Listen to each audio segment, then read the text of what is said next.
Today is Thursday, February 13th, 2020.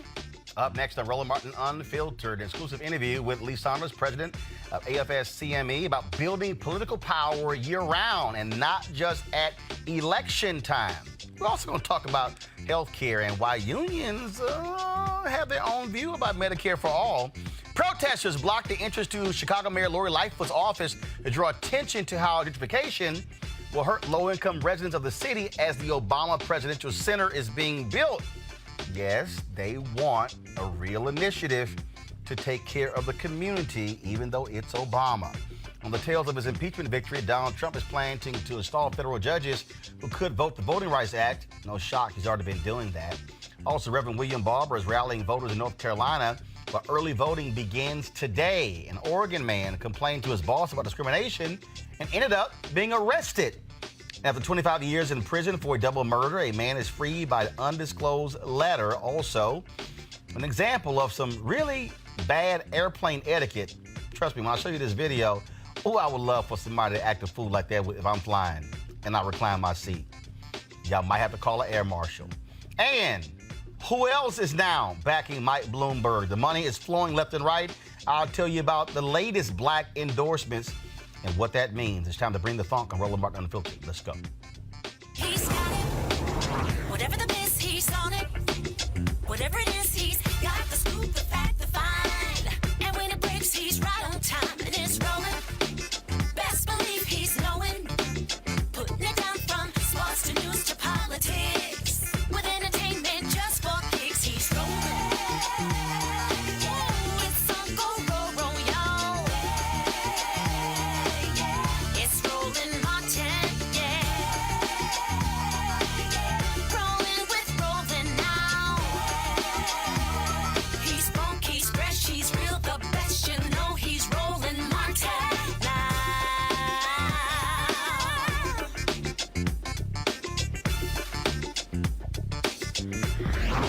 Martin. Political engagement shouldn't be a thing we do just around presidential elections. I've been saying that, folks, for a long time. This must be a constant thing. In fact, if you actually read Dr. King's book, Chaos or Community, Where Do We Go From Here? He literally said the exact same thing. He wrote that in 1967, that you have to have year-round engagement around the issues that matter. Well, AFSCME has partnered with Black Leaders Organizing for Communities to encourage building power year-round.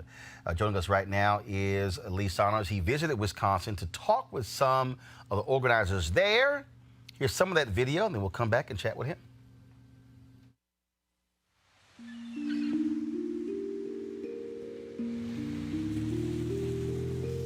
I'm here in Milwaukee on my way to meet Angela Lang from Black Leaders Organizing for Communities.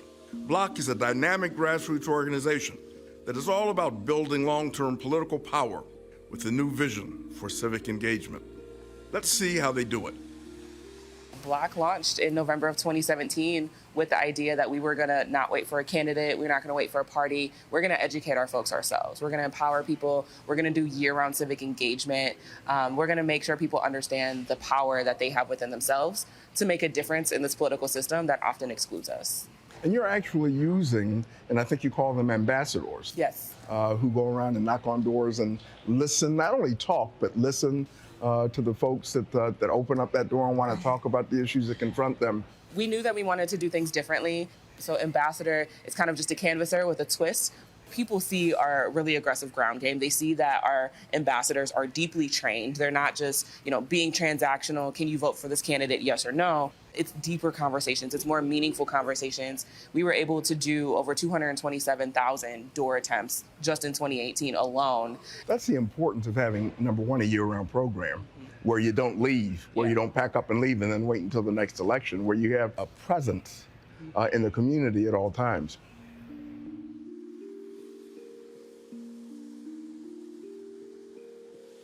So right now we're in the 53206 zip code. A lot of our ambassadors live in the zip code and live actually in the surrounding areas. And this zip code is home to the most incarcerated zip code in the country. And so that's why it was important for us to make sure that we had an office space that was here. Even though we do our work all across the north side, we wanted to show a little extra love to 53206, just given its challenges. And since you're in Milwaukee, I have some ambassadors I'd like you to meet. That's great. Let's do it. Block did a lot for me. Me coming from the streets, selling drugs, going in and out the penitentiary. It really opened my eyes back up, like, damn, you know, I'm really hurting my community when I could be helping my community. Let's not cry here. Block is the change. I have a term that I use, and it's, this is what the change looked like, and the change is me. Ben was fighting, but it was the wrong fight. Now I'm in the right fight. Block changed me because I was never into politics, and now I'm more down than ever. Well, we won in 2018, right? Scott Walker is no longer around. I mean, that's a good thing. But we also know that that fight and that struggle never ends. We have a proud and rich history with the civil rights movement. Dr. King was closely involved with our union, and some of you know this. In 1968, when he went to Memphis, Tennessee, those sanitation workers were represented by AFSCME, Local 1733. And everyone in this room knows the story. He ultimately gave his life supporting those sanitation workers. Dr. King understood the connection between economic rights, labor rights, civil rights, human rights. You're doing the work that Dr. King believed in every single day that he gave his life for. You're reconnecting with your communities. You're knocking on doors. You're not only talking with folks and sharing information with them, but you are listening to what they have to say. Nobody can do that better than you because you're from here. We're building a movement block by block in Milwaukee and across the country. People understand and know what you are doing. How many politicians have come in wanting to talk to you? Okay, a lot. If they're talking to you and they're making those promises and commitments, then you've got to hold them accountable. And if not, then you kick their ass. I mean, simple as that. Excuse my friend. Excuse my friend. I mean, you've got to hold them accountable. With that, I don't want to keep you any longer. You're supposed to be knocking on doors this afternoon, right?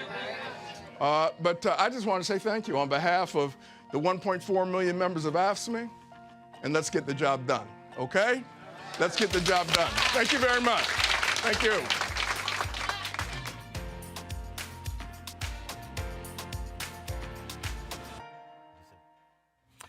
All right, folks, joining me now for an exclusive interview is Lee Saunders, president of AFSCME. So, Lee, glad to have you here. Before I talk about that, I got, obviously, all this political drama is crazy. The election was going on, Iowa, New Hampshire, now you got Nevada coming up.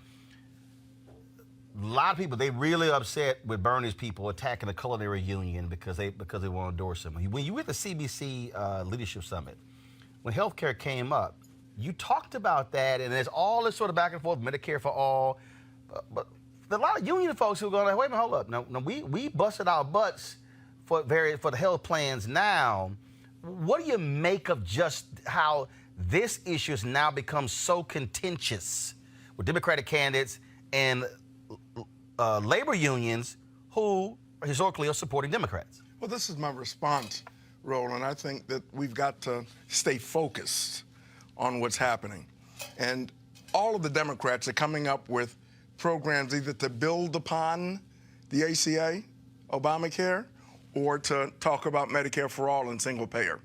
All of those things that would be beneficial for working families. Right. Whether it's having health care affordable for families or providing health care for all across the country. And we're one of the few industrialized countries that don't do that. Right. Okay?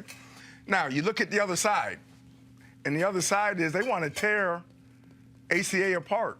No, they want to abolish it. Benefit. They want to abolish it. They want to tear it apart. They want to abolish it. And they want to start from scratch, and you don't even know what they're talking about because they don't have a plan. But they haven't offered anything. They have no plan. So my point is, we're a union that supports Medicare for all. But our members support affordable quality care for all and health care for all. Now, you've got to sit at the table and talk about how you get that done. Right. And what you improve and how you can improve upon what exists currently that has gone a long way to improve health care in this country. I don't want to get into a battle. You know, we can do that later. All right, but right now you're first faced you got to with win. issues. You got to win. You got to win, and you've got a clear choice. Somebody that wants to go backwards and take health care away from you, reduce the kinds of benefits that you've been getting that ACA called for, or you build upon that program and talk about how we can improve the system. And I had to remind people that when you saw the polling numbers of the people who were against the Affordable Care Act, it was not all people who were against the Affordable Care Act. There were people who were progressive who actually wanted something bolder than the Affordable Care Act. The problem is when you were watching television, they kept lumping it together versus saying, okay, old folks, here's the percentage of people who do not support the Affordable Care Act. But here are the people who actually support it, but they want something as larger. That's why when you saw a majority of Americans not supporting the Affordable Care Act, it was Republicans kept saying, see, majority of Americans. No. That's not what that number was. And that was something that I kept yelling at the screen with these media people who were not saying. So you're seeing this play out right now among Democrats where you have people who have differing views on, yes, is it Affordable Care Act? Is it public option? Is it Medicare for all? So the reality is you're actually on the same side. It's just a matter of what can you actually get past? And how you get there. How you get there. And again, we've got to keep focused.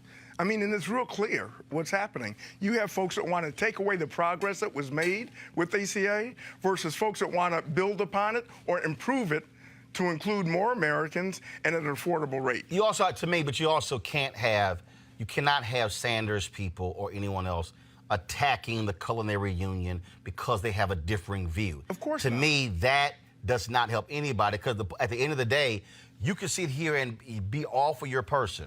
But that means nothing if your side loses. And the campaign came out and said that they did not mean to confront those culinary workers because, let me tell you something, they spent a lot of time, blood, sweat, and tears developing that health care plan that they all rely upon. So you can't attack them by saying, you know, you're wrong and you've got to accept this. I mean, they believe in this plan, but you can work with this. You can work with them. Don't attack them. I mean, we've got to be on the same page at the end of this process. Right, absolutely. So let's talk about this initiative here. I mentioned in the intro. Again, if you read Chaos or Community, King understood you cannot achieve results if you pop up, then it goes away, then you pop it back up. No, it has to be a sustained movement. That's not only registering people, not only getting to the polls, but as I keep saying, the election is the end of one process, the beginning of another. Once you vote, if your person gets in, now you got to make sure they do what they said they were going to do. And if your person didn't win, you were still a constituent. You know, we had to look at this because, to be quite honest with you, we did what we are so much against right now in the past, where we would parachute people in maybe 2 or 3 weeks before the election, knock on doors and expect people to react in a positive way to us. And then we would leave right after that election was over with. So what have you built? Right. There's no foundation there. Well, also what you did was you there. actually had this thing in your hand that you just went, okay, so all that door knocking, all those names and addresses and emails and numbers and all this sort of stuff, it was kind of like, okay, it's over. And then you had to go back and rebuild it. Start over again. But the beauty of Block and other organizations, because we're doing this in other cities across the country through what we call our For Our Future program, where we actually work with existing community organizations, people who live in those communities. Right. We send them through a pretty strong training program, and they get on the doors and they talk about the issues that people care about. Not only do they talk about the issues, but they listen to what folks have to say when they're knocking on those doors. Well, and they are doing this That's the Ella Baker model. They're doing this year-round. Well, that's the Ella Baker model. Yeah. Ella Baker's whole deal was she did not believe and she disagreed where she and King differed a whole lot. She disagreed with parachuting in. Her deal to SNCC folks were, trust me, they don't have a lot of education, but them black sharecroppers, they know what they're talking about. Go in, listen to them, and say, what do y'all want to do? You know, we had a session, and you saw it on the video, where we sat with a number of the block, and they don't call them organizers, they call them ambassadors, okay? And I learned about their history. Some have been incarcerated. All of them had some very tough lives, okay? But they got and they grasped what Block was doing, and they wanted to be a part of it, and they understood the connection that they could make with their sisters and brothers that were living in the same community, but you had to reach out to them. And you continually have to reach out to them. It's not every 6 months. It's not once a year. You've got to contact them directly, so you develop a program around that. Block is not about going in telling somebody how to vote or who to vote for. Block is about educating and mobilizing and organizing their communities so people, number one, have a chance to voice their concerns around the issues that impact on them and their families and their communities, but then they can act upon it because they're organized. Well, what this also does, though, is, but this, to me, I think the value is that you remove a candidate or a party from this. So you're not turning people out to support a candidate or to support a party. You're defining the issues that people care about, and then when the election comes, who then lines up with those issues. Exactly right. Exactly right. And people might ask the question, well, why is AFSCME so engaged in this, public service union? Because the people that are being talked to rely upon public services in their communities, and they want to see strong public services. So there's a connection, just like there was a connection when Dr. King would always say, economic rights, civil rights, labor rights, human rights, they're all connected.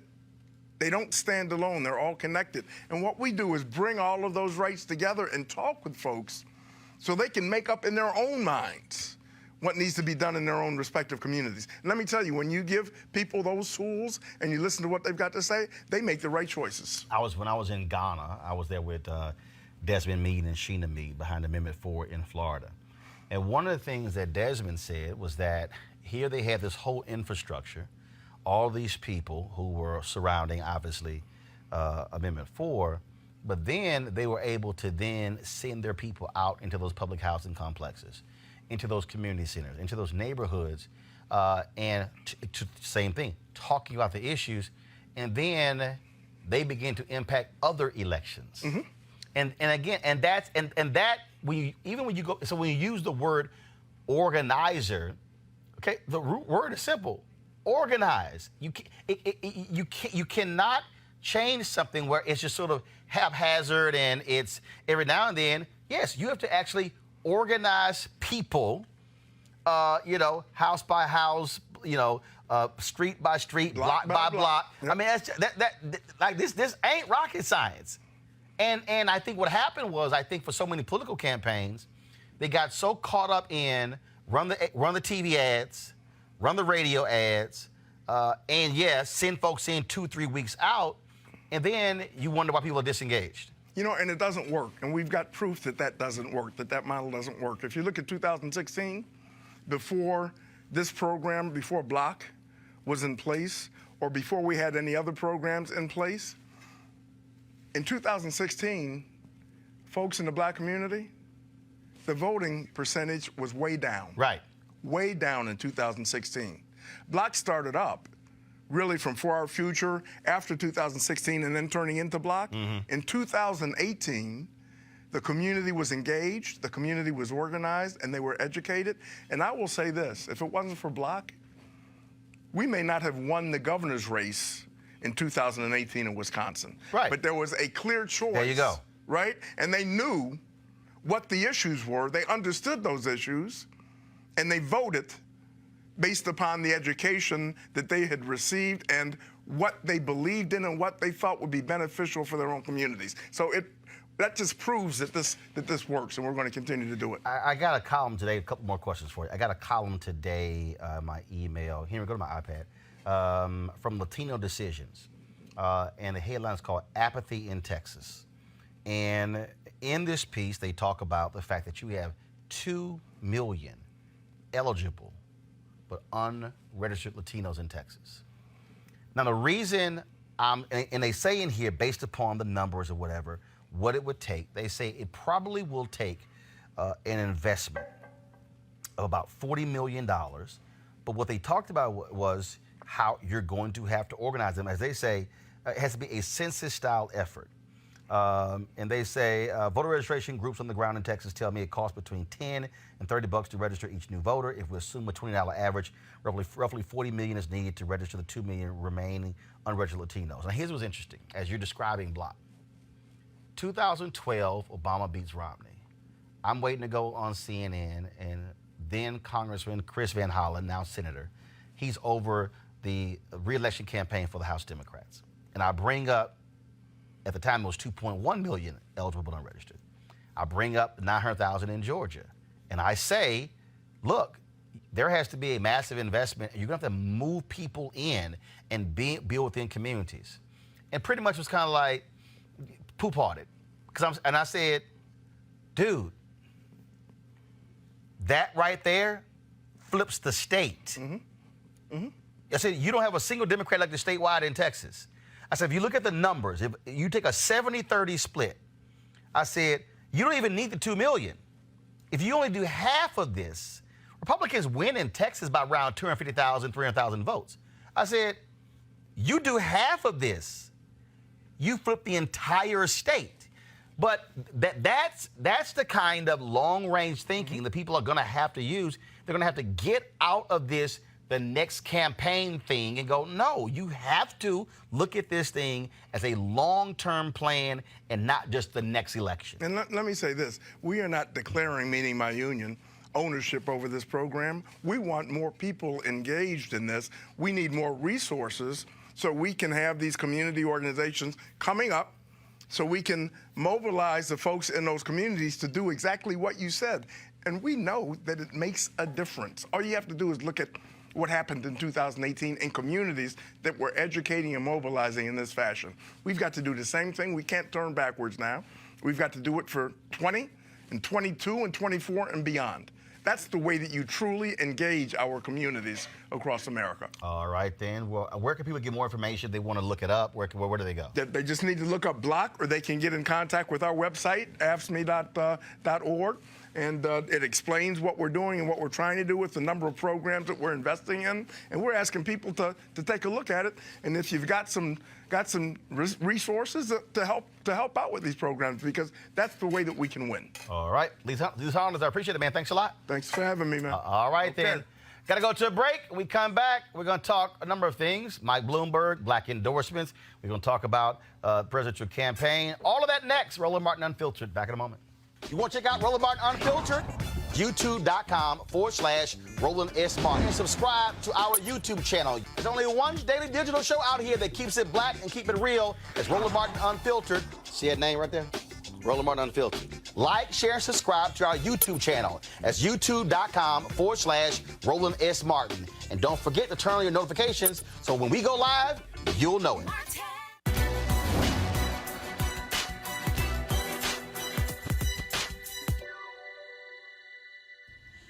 You are not judged from the height you have risen, but from the depth you have climbed. Abolitionist and autobiographer Frederick Douglass.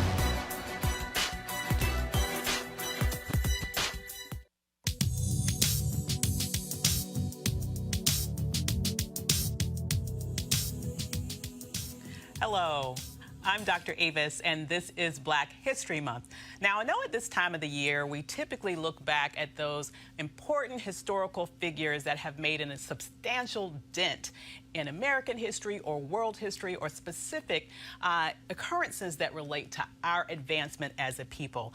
And as important as that is, particularly since our history is left out of most school curriculums, I think at this time of the year, we should also be very intentional about learning a little bit about those individuals who made a difference that aren't in any history books. Each of us have people in our families that paved a way for us to achieve what we have achieved today. When I think about my family, I think about the stories I heard of my mother's parents who organized the community members in their space in Virginia, their little rural town in Virginia, to get all of the Black parents of their day to pool their money together so that they could buy a school bus and then take turns driving that school bus to get their children to school each day. Because when my mom was a little girl, the segregated state of Virginia did not provide transportation for Black school children. And I know that we all have stories like that. And so to celebrate Black History Month this year, I'm going to challenge you to take advantage of the rich history that is in your family today. Talk to your mother, talk to your grandmother, talk to your dad, talk to aunts and uncles. Find out those little known stories that made a big impact in all of our lives that ultimately created the living history that we still exist and celebrate to this very day. Thank you.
Folks, of course, it was a great video there from Tyler Perry. I saw it on the Instagram page and his Twitter page, and so I had to go ahead and play it. And so I was actually coming into the office. So I texted him. I said, "Yo," I said, "I'm playing that video." I said because that was just a really great video. And I really love the end. Take someone with you. And a lot of people criticize Tyler Perry. People talk about, why is he the only writer on his shows? But trust me, you see that video, it's a whole bunch of people with his plays, with his movies, with his studio, who he's actually employing. And so I just really, really love that video. And so that's why I want to go ahead and play it for y'all. All right, folks, Chicago residents staged a sit-in outside the office of Chicago Mayor Lori Lightfoot's office at City Hall this week, demanding a meeting to discuss preserving affordable housing near the site of the Obama Presidential Center. Organizers are demanding 30% set-asides for affordable housing stemming from new development and for all redeveloped city land to be 100% affordable. Joining me now to talk about this is one of the organizers, Ashley Giles Perkins of Black Youth Project 100 Chicago. Ashley, how you doing? Hey, how are you doing? So here's what's interesting. I remember when this has been going on for quite some time. And I remember reading a story either in the Sun-Times or Chicago Tribune where some of the Obama people were not too particularly pleased by saying, well, it's all these different organizations, who do we sign community agreements with? You got the Woodlawn Association, you got others there as well. Right. You had another group, of course, who's been fighting the center completely. They don't want them to touch Jackson Park, to do this Tiger Woods golf course and all this sort of stuff along those lines. With all of that, how are y'all trying to ensure that you're having sort of one voice, one mind in terms of dealing with this, as opposed to having this group and that group and this group and that group all vying for this project? or this agreement?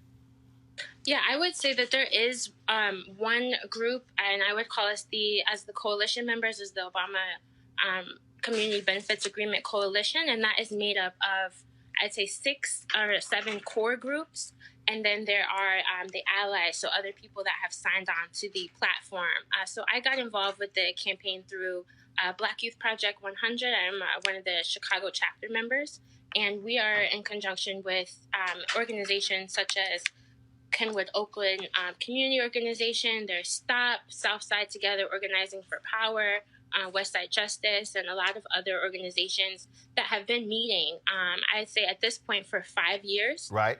This is the group that put together the original petitions. This is the group that helped to get the referendum on the ballots. This is the same group that has been meeting monthly, if not weekly, to write the ordinance. And through the work of nonprofit lawyers, such as Chicago Lawyers Committee, be able to introduce that into City Council, where it's been sitting now since July. Folks, here, go to my iPad. Folks, this is the website called Community Benefits Agreement, CBA, for the area around the Obama Center. This is the website. As you heard Ashley talking, I click coalition right here, and you'll see it. You see ally members right here on the website.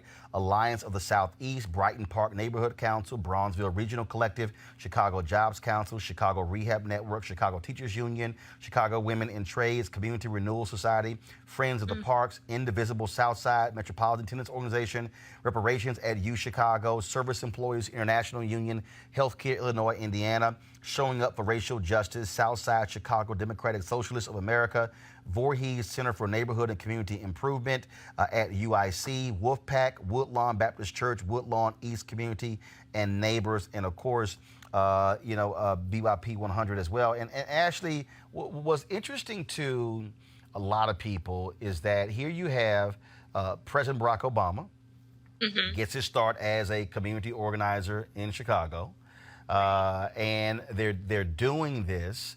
And as a matter of fact, I just saw that he's going to be, he was last in Chicago in October. Pretty much doesn't live in Chicago anymore. I mean, no. And in fact, was there in October. Is going to be back this weekend moderating a panel with 3 NBA players. And so it'll be the first time since he's been there since October.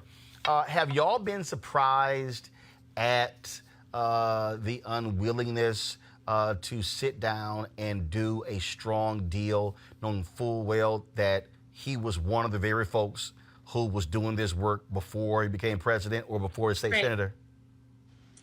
I wouldn't say surprised. I think that there were a lot of the organizers, a lot of the people that I've learned from are older.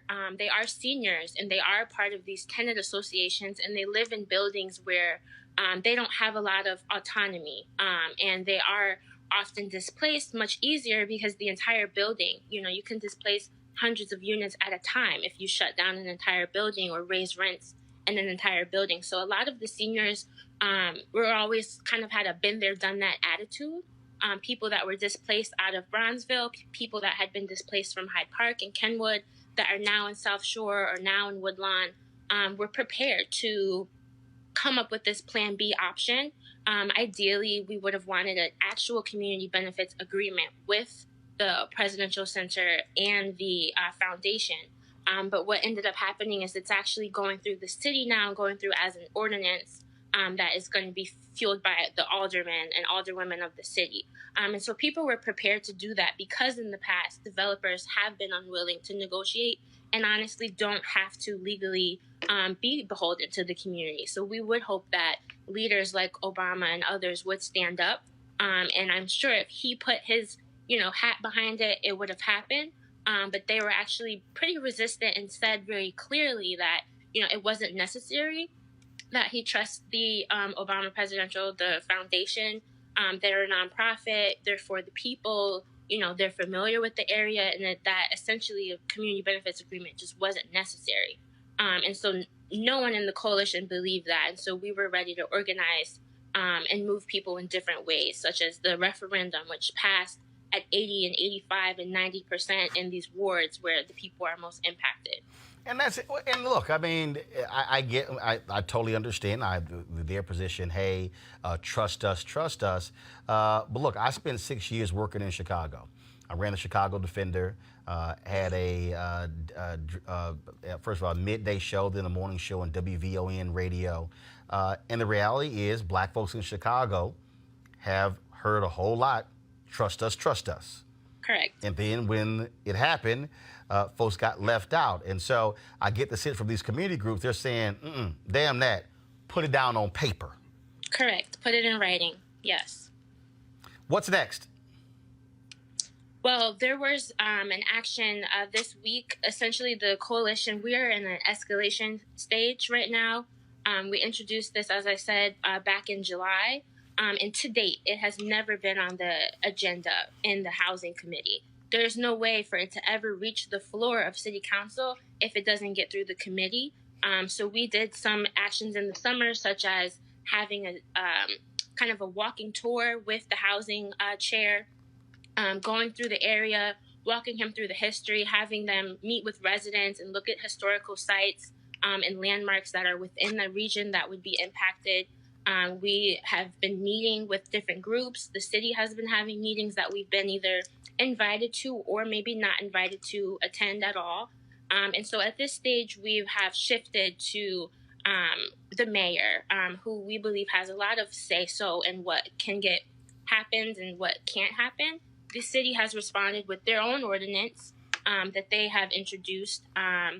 It was going to be called up until the meeting that we had on Tuesday during the sit-in. There was a sit-in just this past week in front of the mayor's office at City Hall, and essentially residents just demanding to be heard, not really in support of this city ordinance. There's a lot of things missing from the ordinance. Some of the most crucial things, such as different set-asides, some of the things that they did put in, like tenants' right of first refusal, is nice on paper, but if people don't have funds for it, it's not as effective. We really feel that city land should be set aside affordable.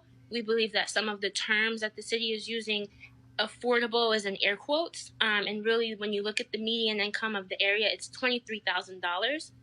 And the city has set their base at $40,000. That's already a huge gap, and for that to be the minimum, and then for them to base rents off of that price, it's already unaffordable for people who are currently living there. And we know from some of our coalition partners, such as Chicago Coalition from the Homeless and Chicago Teachers Union, this impacts students as well, students that are homeless, students that are beholden to what happens in their neighborhoods because they have families that live there. And so we're just really escalating because this is immediate. It's winter time and people are being displaced. All right, Ashley Giles Perkins, BYP 100 Chicago. We appreciate it. Thanks a lot. Yeah, thank you so much. All right, I want to introduce my panel, Erica Savage-Wilson. She, of course, with the Savage Politics podcast. Also, Dr. Greg Carr. He is Chair, Department of Afro-American Studies, Howard University. Reese Colbert, Black Women's Views. All right, folks, let's do this here because actually I want to combine the discussion with Lee Saunders and AFSCME and this discussion. I mean, this is what organizing is supposed to be about. Absolutely, yeah. I mean, they're going through their aldermen. They have a specific agenda, specific requests, and that's how you try to get stuff happen. I mean, at the end of the day, the city officials are going to put forth their own thing, and that's going to pass or not pass based on the pressure that these folks put forth. But I think this is a prime example of the importance of actually having skin in the game and getting in there and trying to advocate in a number of ways, not just protesting, but actual partnerships with elected officials. And look, bottom line is their whole deal, this whole idea, trust us is like, nah. I mean, it might be Obama, but no, we ain't playing that trust us game. No, and Obama knows better than this. He made his bones in so-called community organizing. But the history of this country is the history of urbanization and suburbanization. Yeah. I mean, post-World War II, you see decisions by city planners like Robert Moses in New York to say, we'll work in the cities and live in the suburbs. That's when they plow through many of these urban areas with the highways that displace many people and create these things. And now they've decided to reverse the trend. Now we're going to live and work in the city. There is no plan in urban planning for the people that are being represented here. And the only thing they have to fight back with is their bodies. Right. BYP has done some remarkable work over the years. They're in Baltimore, there are other places. And it's wonderful to see this tradition in Chicago open up for a new generation because $60,000 to $100,000 $1,000 a year is not affordable housing for people who are struggling day by day. And look, Erica, bottom line is this here. I've said this consistently. If anybody wants to question that, I got receipts. I said point blank, just because Obama was elected does not mean that certain things will get done. We have to push those things. And I think that for far too many of us, we were the only ones who stayed at the inauguration parade for 8 years. Everybody else left. We were still just in awe of a black first family. And the reality is there were things that African Americans did not advocate for and push President Obama to do like other groups did. What these black folks and others in Chicago are saying is, look, we love you, that's great. The idea of this presidential center, they see what's going on. It's going to be development all around it. They know it's going to mean housing. It's going to mean businesses. This whole idea. And look, I'm a golfer. I played at Jackson Park. It needs to be improved. So to have Tiger Woods coming in talking about, hey, I'm going to develop in the city this 18-hole championship course. People who are golfers there, especially a lot of the older golfers, don't want to be priced out, having to pay $80, $90 a round. So you have to figure out, you know, what do you do for those folks as well? But I'm with them. No, you got to put this on paper. We ain't just going to sit here and play the trust us game. Absolutely. And then we also have to look at, too, the 2017 Tax Cuts and Job Act, right? That opened the door for opportunity zones. So you had governors that said, listen, we're designating 25% of our lands to whomever would like to come in with their capital gains tax and make an investment, right? So what I love what these groups are doing, because this does show the power of grassroots organization. This does show the fusion of that, also with protests merging together for people who are about doing the work, as when you spoke with Mr. Saunders. And that's what's important. You know, people thinking that Twitter, social, all these other platforms is a form of activism, seeing what these young people are doing, seeing what Black is doing, that is actual activism. It is a 7-day-a-week job that actually is embedded in the community, and it informs people. And what I found interesting about all of this as well is that when you're talking about being priced out, I'm thinking about that gentleman that was interviewed a few weeks ago when they were actually excavating the homeless from K Street, who said that, listen, if you don't have 80K, you cannot afford to live in D.C. Exactly. In this piece that you sent us, Roland, you're talking about there was a line that said lower income people being folks that are making 60K and below. Exactly. For 60K to be considered lower income, there is definitely something for everybody to do in this moment in time. And I'm just going to continue to say it every day. Everybody, welcome to the civil rights era of your time. There is a lot of work to do. Come on, Eric. And a lot of feet and a lot of hands and places to go. And that's why what AFSCME is doing with Block is important, because again, and people say, okay, you say this sort of stuff, but no. Look, I've taken the time not just to listen to a speech or see a quick video. I go beyond the Black History in 2 minutes videos that Skip Gates is doing. Yes, sir. Yes, and I've sir. actually taken the time and said, no, how do you study the movement? Like literally reading. Y'all, if y'all go to YouTube, I want you to go and watch my interview with Dr. James Lawson. It was Dr. Lawson who was the one they were behind the Nashville movement. And what he said was this here. He said, we spent 3 months solely discussing why we were doing this. Right. Then they spent 3 months discussing what we wanted to do. Come on. Now today, groups get together, and within an hour and a half, a website's already up, a Twitter account's already been open, and then all of a sudden we can call this person, we can align here, let's throw this event, all in the first hour and a half. That's right. But the reality is, you have to be thinking long term, and that is the thing that when you study these movements, when you study, okay, what are we going to do on Saturday? But what's going to happen on Monday, then Tuesday, then Wednesday, then the following 2 weeks? How do we now get allies? How do we now build this? And I'm telling you right now, if they are not doing what they're doing, you're going to see massive expansion on the south side of Chicago. No question. But I need people to understand also when y'all, because I think they're also part of the problem when y'all hear South Side, is you have to understand this as well. See, this is why I need a whiteboard. This is why we need a whiteboard. Yeah, you do. I'll just use so what you have is you've got downtown Chicago right here. You've got Bronzeville right here. Then you go from Bronzeville to University of Chicago. Right. Okay, some of y'all missed that. Downtown Chicago, Bronzeville. All this is South Side. Then you skip over to University of Chicago. So you have all of this massive development around University of Chicago. You're like, Right. No whoa, question.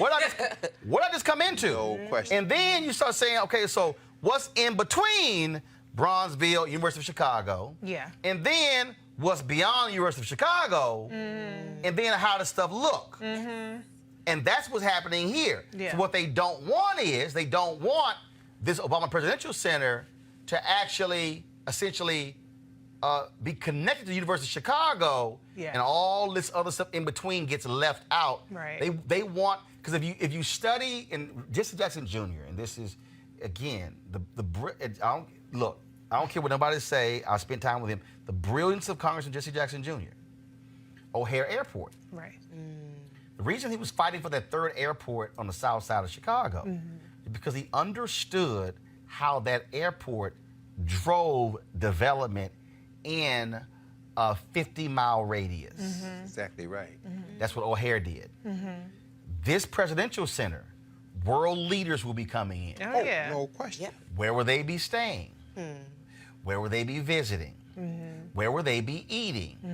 All those things that go along with it. Thousands upon thousands. You look at the Smithsonian Museum here, National Museum of African American History and Culture. Yeah. I mean, the most visited Smithsonian Museum in the nation's capital. Yeah. Right. I can guarantee you, when this presidential center is done, it's going to be huge amounts of traffic. Where are they going to sleep? Where are they going to eat? All the different things on those lines. And these folks are saying, don't price us out. Don't have a whole bunch of $200,000 and $300,000 and $400,000 condos. Yeah. And then now you're basically forcing us where we got to go to south suburbs to go to Harvey and all the rest of these places Further down in the area. Yeah. That's what they're fighting for. That's right. And I went to, I lived in Bronzeville. I had a condo in there for a couple years before I moved out here.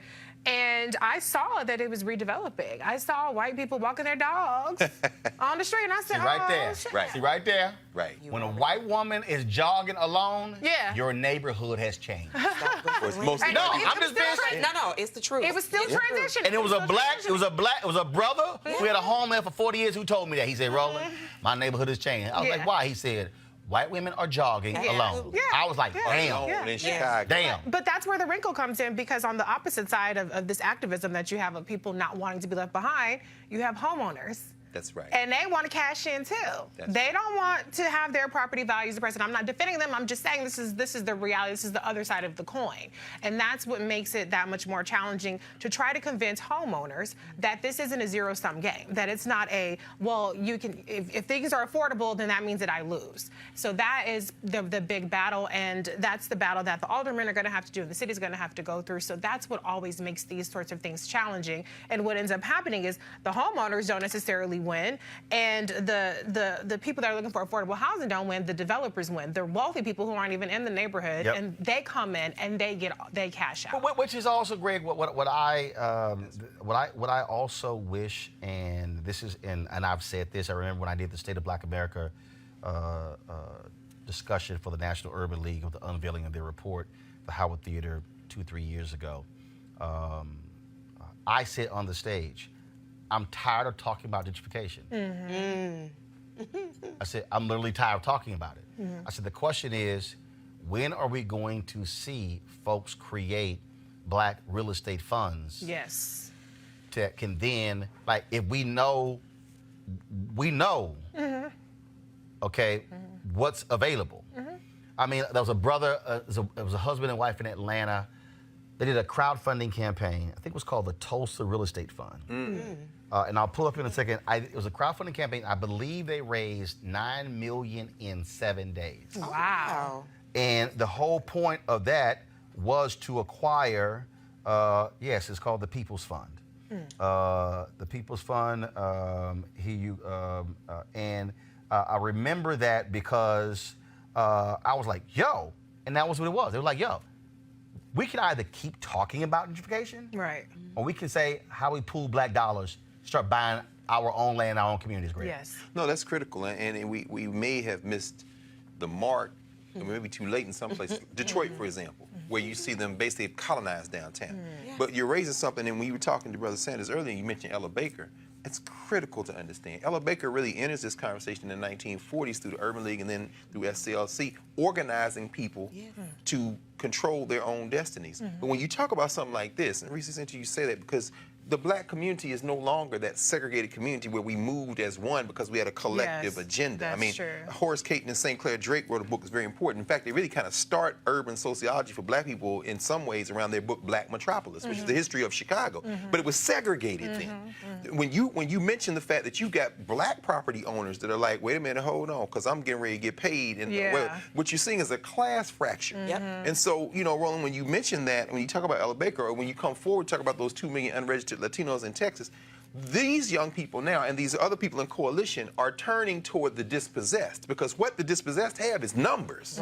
It may be that they can't make a real coalition with these black folks who are now looking to profit, not because, you know, because they don't want them to help, but there is no collective identity. So I guess what I'm saying is, in turn, when you talk about what you just brought up in terms of this community kind of ownership and taking possession, it's got to come with a consciousness that somebody like a Jim Lawson helped people understand. Community land trust, cooperative ownership. This isn't about individuals owning real estate because that's still a model of profit. Otherwise, finally, what's going to happen, what's already happening in Chicago is what has happened in Detroit, what's happening in my hometown in Nashville, what's happening here in D.C. They will displace the poor into the suburbs and continue to use them as a reserve labor force for service jobs. But what will happen there is those ghettos, those hoods are going to be reproduced outside the city limits. And that's not even speculation. That is what has happened in Europe. That's what's happened in Latin America. That is the future of urbanization, displacement. Absolutely. And just throwing, when you said individuals and moving as collectives, that has to be something that we have to really come into a consciousness of. That is what it is, because and just going back to the teaching piece, if there is not something that people are willing to connect with, to understand that there are things that have already happened that we cannot catch up with. But when you talk about the fund, that is what we're seeing, these conglomerate groups under opportunity zones, which is gentrification on steroids, coming in and buying up communities to say that these are poor communities. We're going to come in and we're going to create a community whereby, you know, people who live here will have a better quality of living at the, you know, fine tune of $1,000 a month for rent.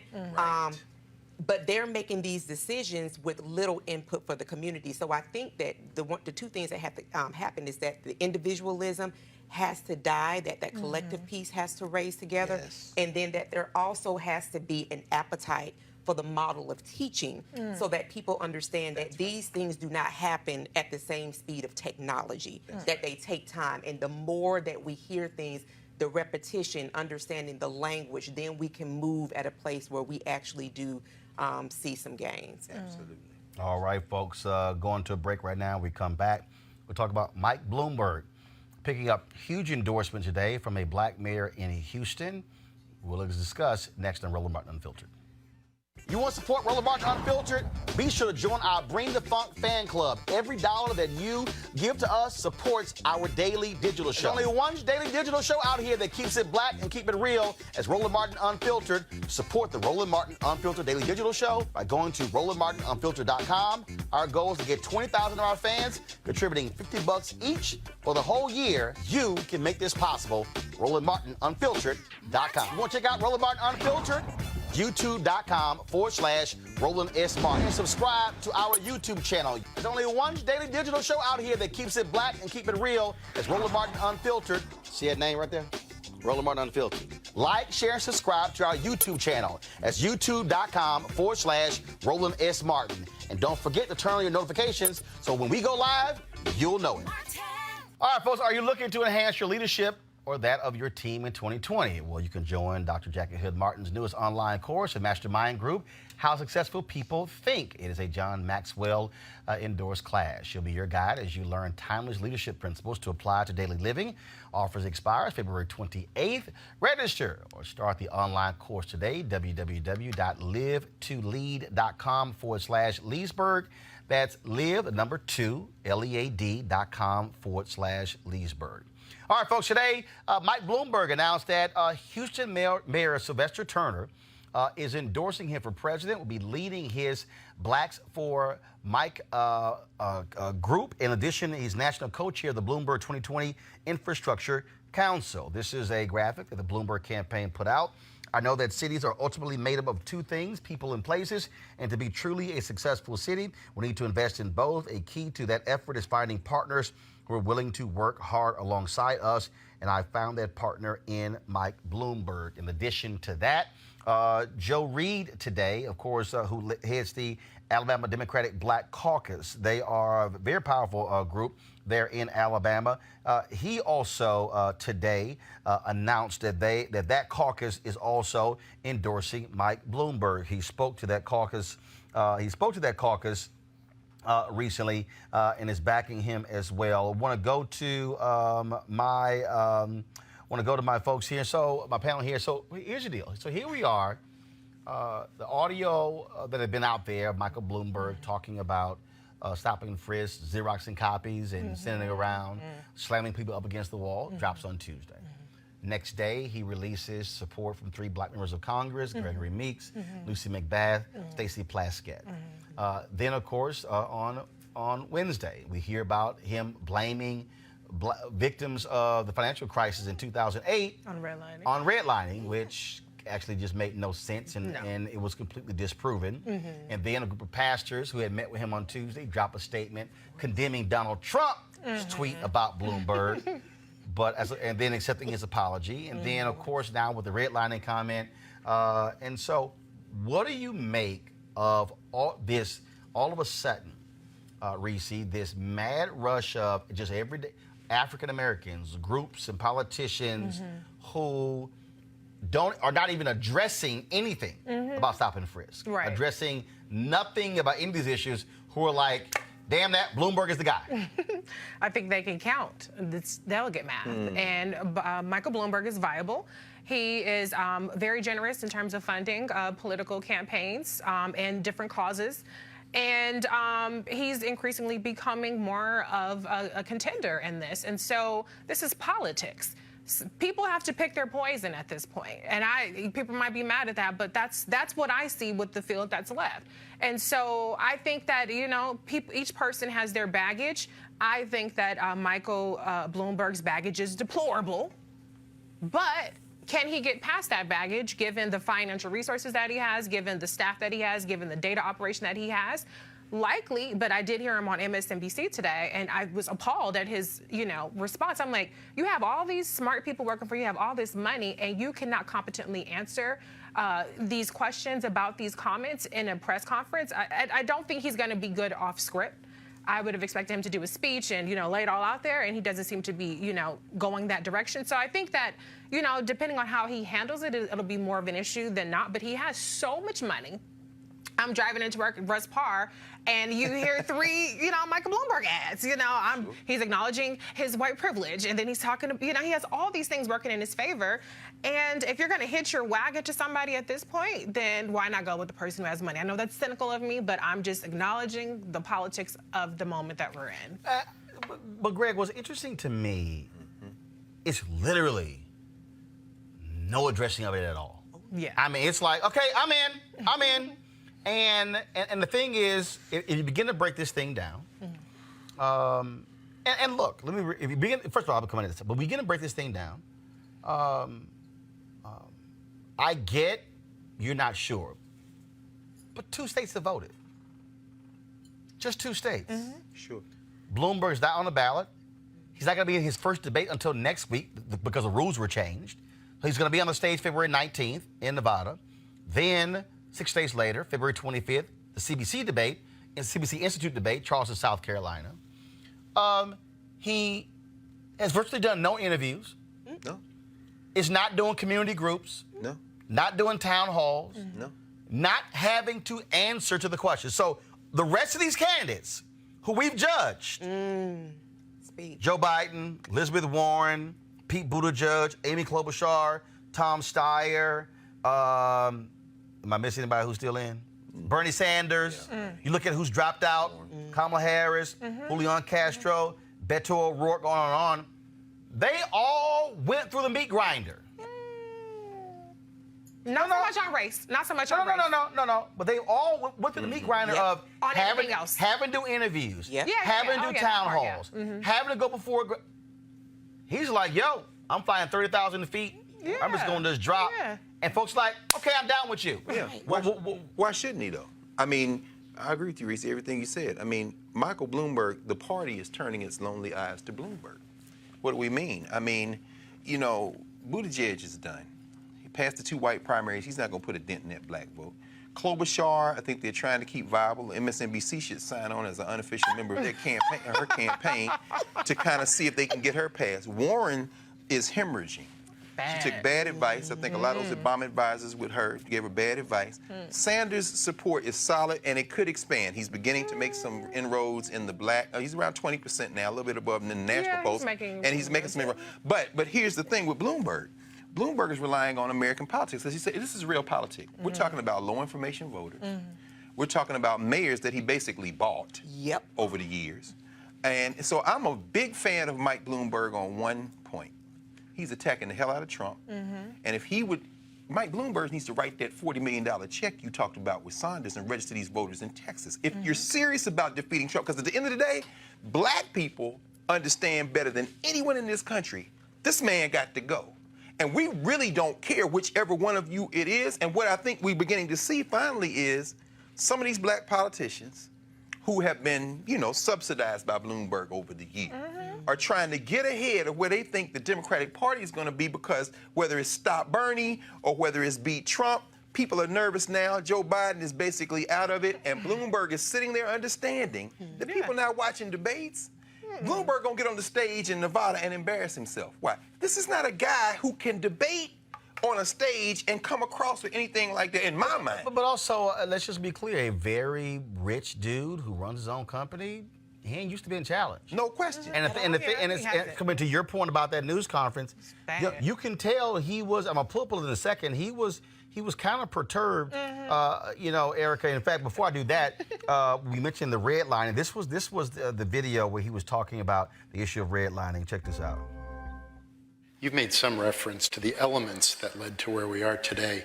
Could you go a little bit deeper and tell us from your perspective, how did we get here? What are the root causes of the crisis that you can go back. I would say it probably all started back when there was a lot of pressure on banks to make loans to everyone.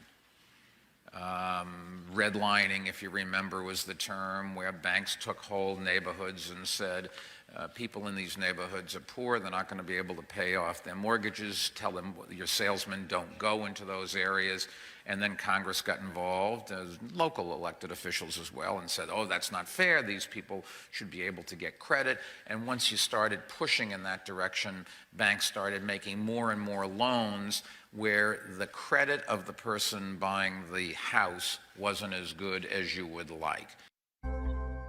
Since Erica, bottom line is it's simply not true. Right. And again, it drops on Wednesday, and some folk, all right, cool, I'm endorsing.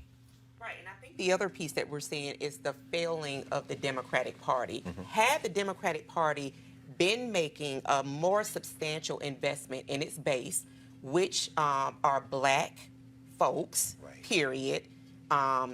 I'm not using the term POC. I am saying black people because that is the base of the party. Had the Democratic Party been doing that work, I don't think that we would see the level of desperation and the openness to really accept what is considered to be, well, our best chances. Because one of the things that strike me is that for us, there is no plan B. Trump has to go. Come on. He is at 188 judges, and they're pushing, his supporters are pushing for more Ninth Circuit judges to be appointed. You're talking about he just did, Senate McConnell just today sent up someone for the tax circuit. I mean, like, we're talking about every institution, all areas of protected are being attacked and being filled with people who don't particularly like how Black people have gained a level of power, who have been able to fight through a lot of the things that we've been denied over a 50-year period. We're seeing that pretty much eviscerate in a matter of one term of a said president. So looking back at it, Bloomberg cutting the check really says, Democratic Party, where the hell has your investment been? The whole 2-week get out the vote, coming to the church, introducing somebody, buying them chicken and telling them this is who you need to vote for. Come on. But here's what's interesting, that playbook was played out years ago. But here's what's interesting, though. If you look at the combined spending of all the candidates, they've actually spent about the same as Bloomberg. What I'm trying to understand, But they spent it in the white states. Well, no. What I'm saying, no. When I say combined, I'm talking about staff. Right. I mean, all things have gone to a campaign. But as I listen to these Democrats, like, yeah, he got the money to do it. I'm like, Obama raised $1.2 billion. Yeah. Hillary raised $1 billion as well. So this idea that, I mean, they make it sound like, man, we only got about 50 million, so I don't know how we're gonna do this. It is as if you can't raise money. It is as if folks are like, so it's like, hey, let's turn to a dude who's a billionaire. And look, I totally get it. First of all, there are numerous other races where rich people have run. They put their money in. That's what he did in New York. Hell, you had Calvin Butts, Abyssinian Baptist Church, who was going to endorse William Thompson for mayor of New York, who said it publicly. But Bloomberg gave Butts Development Corporation $1 million for their programs, and Butts then turned around and supported Bloomberg. Yes, sir. Civil rights groups were quiet as all get out. Okay, all of them. Quiet. All those Black civil rights leaders in New York City, they were all quiet. Preach. When Bloomberg changed the rules to seek a third term. The city charter, brother. A third term. A third term, changed the rules. Third term.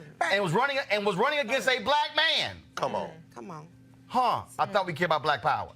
800,000. But Reese, my biggest issue is this here. You wrote the check, man. You cannot let somebody do this and answer nothing, because he's going to have to answer if he wins the nomination. Yeah. Because don't think for a second the Trump people are not going to hit him on stop and frisk. Are not going to hit him on redlining. It's going to come up. Yeah. But I think, though, that you have the problem, the reason why his money is such an appeal, you have to blame the candidates. Because the candidates are the one that say, we're not going to take PAC money, we're not going to do big money donors, we're not going to do wine caves. Okay, so then now you raise $12 million. He dropped $250 million. So people are like, well, I'm going to go with the person who has the money. They're not thinking about the cumulative impact of everybody. Obama and Hillary, they had a different fundraising mentality than what they're expressing now. Remember, Obama, I'm not going to take PAC money. Then it was kind of like, okay, all right. Yeah. I mean, Obama's with them. Look, there are people who talk about you got to take the money out of the politics. Yeah. But the reality is, the money's in the politics. Exactly. And like I said to Lee, you gotta win, Greg. No. Yeah. At the end of the day, Listen, you gotta win. I don't think, I think again, and it's difficult because, again, we're talking about low information voters. We're talking about carpet bombing on television. Right. And so, I'll go back to Bernie Sanders. Sanders is an irritant in part because he's building an infrastructure where he's got these smaller dollar donors that are giving money, but you have to expand the base, the electorate.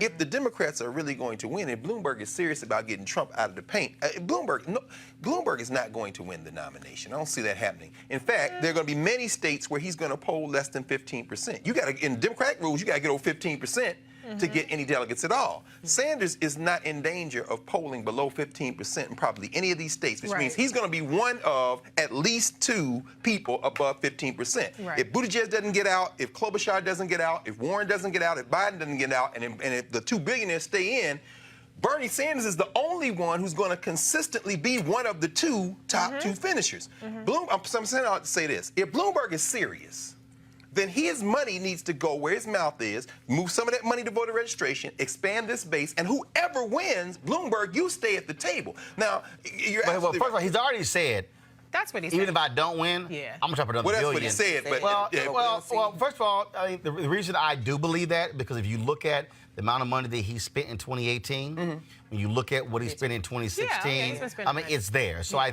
think, so I take him at his word there. But Greg, you said earlier, you said that you think Warren is done. First of all, I was watching. I don't know. I just don't see I was how watching he the is. Young Turks last night, and they were critical of her with those Obama advisors saying that's where she messed up. Yes. Where she sort of switched. But here though, the reason I don't think she's done, I think what has to happen is Elizabeth Warren has to. If you look at New Hampshire, the number of people who voted for Klobuchar after the debate. Oh, no question. That's when she turned that, brother. This is where no question about you it. got to decide. That's right. How am I going to shine? That's right. This is where, if you look at Senator Harris, that's right. in terms of when she hit Joe Biden, when those numbers went up. Yeah. The problem is the next two debates. So you take Warren. So what happens? Redlining comments. Bloomberg drops on Wednesday. Warren's people drop this today. The federal government would subsidize a mortgage for you. But if you lived in that house, the federal government discriminated against you and made it almost impossible for many of these people to be able to get mortgages. That is a part of our American legacy that we need to address head on. And we can't just pretend it didn't happen, because it continues to have effects today.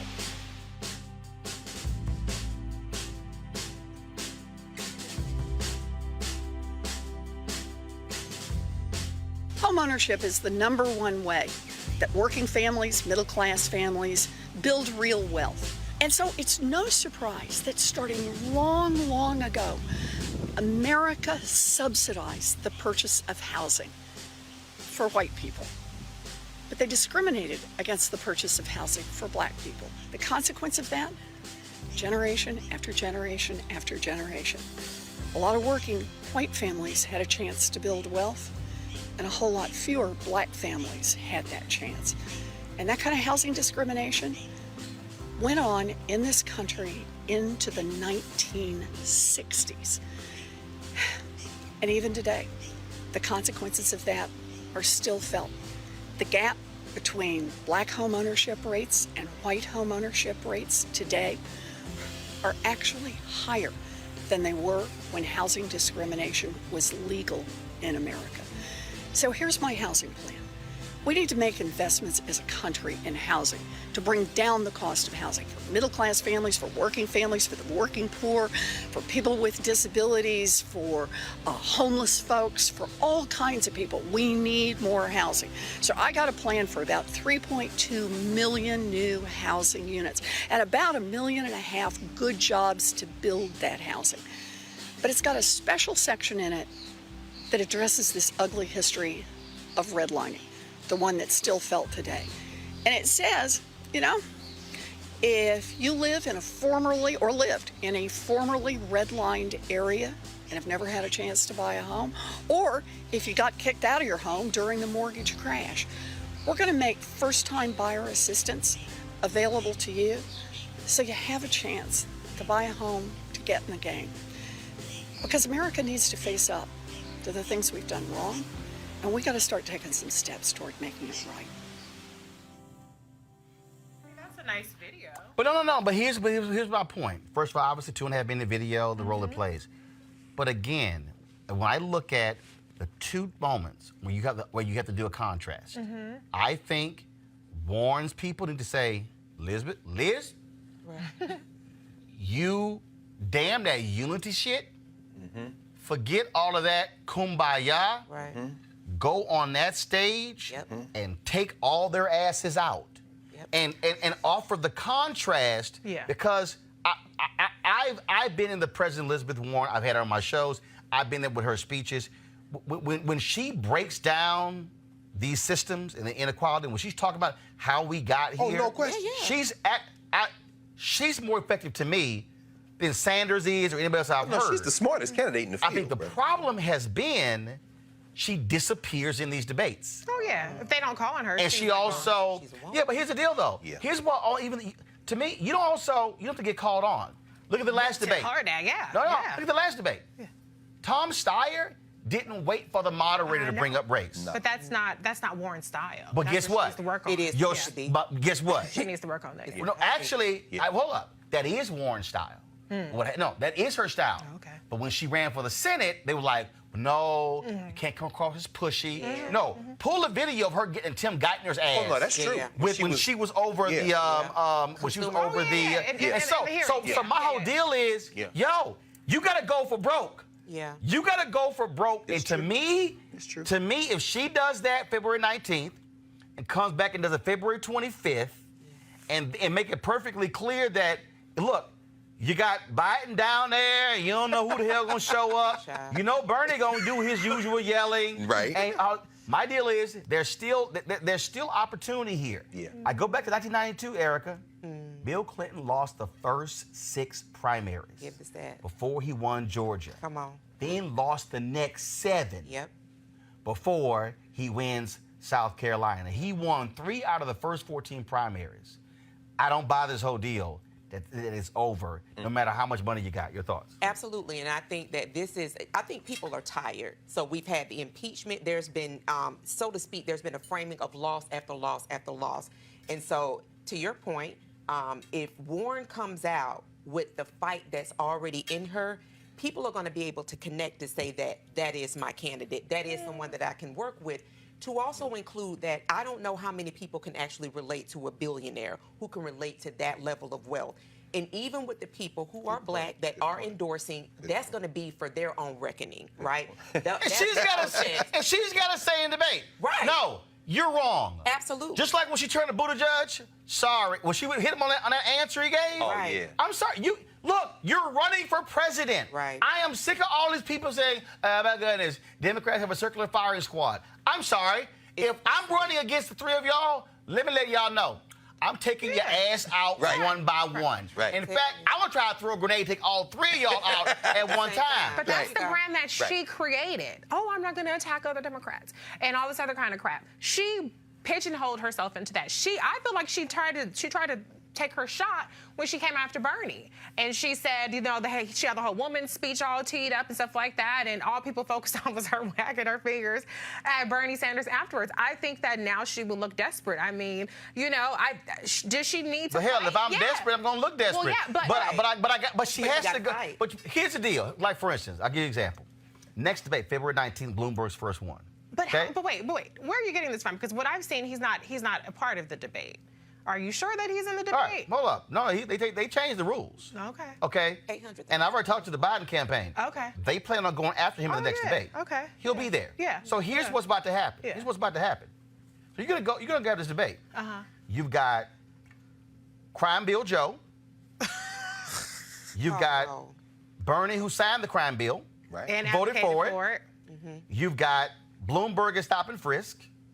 New video. You've got Buttigieg and issues with his police department and black people. And the fire department. Yeah. The black fire chief, too. That's 4. Yes, sir. You got Prosecutor Amy. Yeah.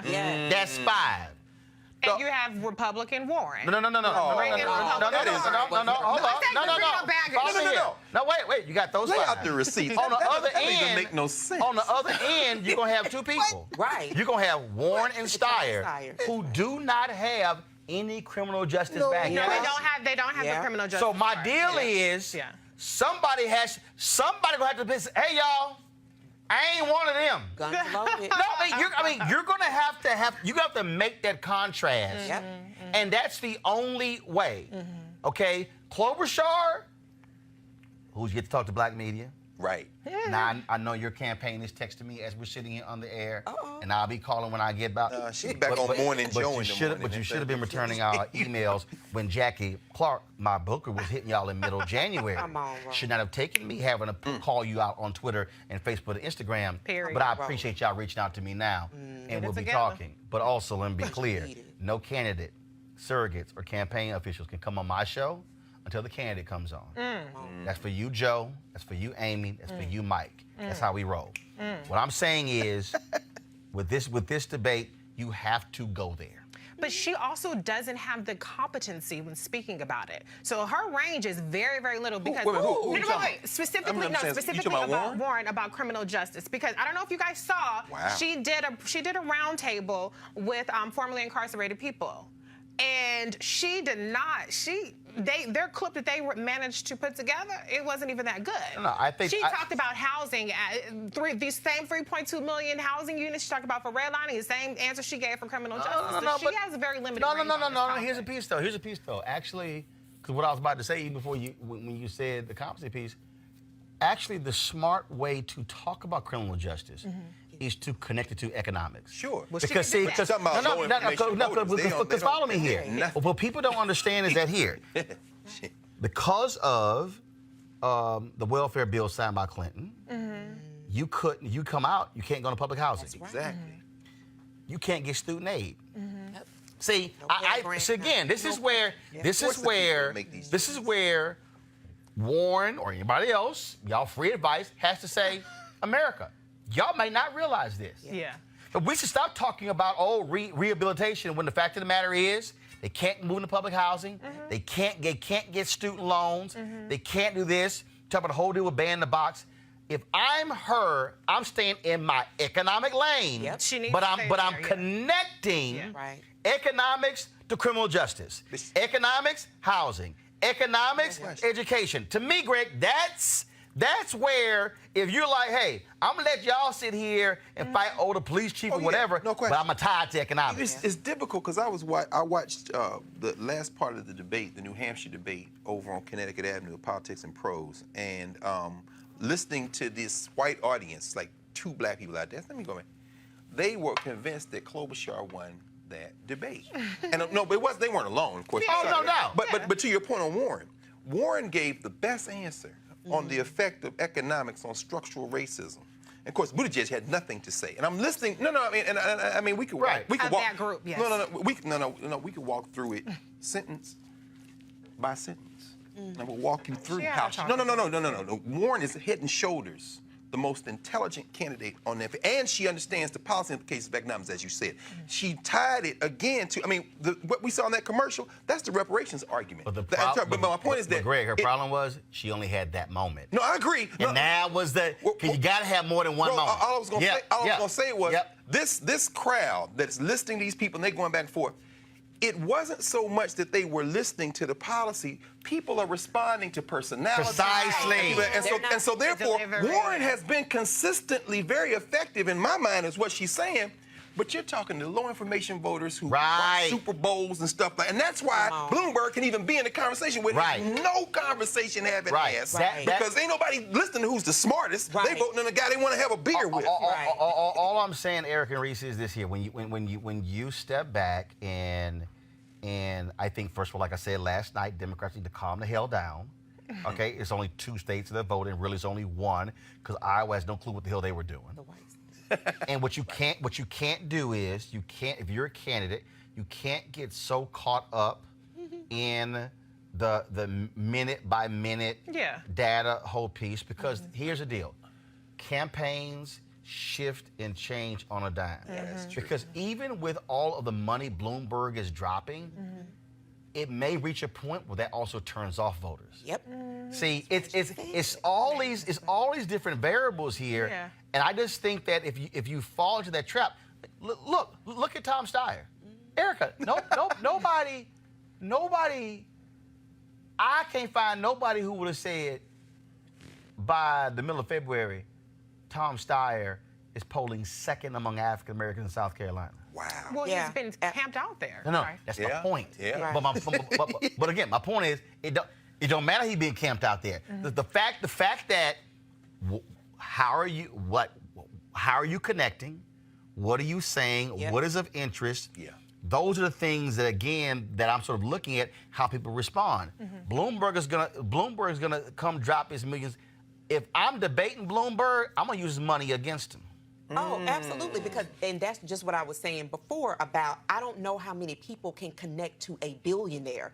So with Elizabeth Warren, people are looking for, after all of these L's, so to speak, that the country has experienced with the rise of this regime.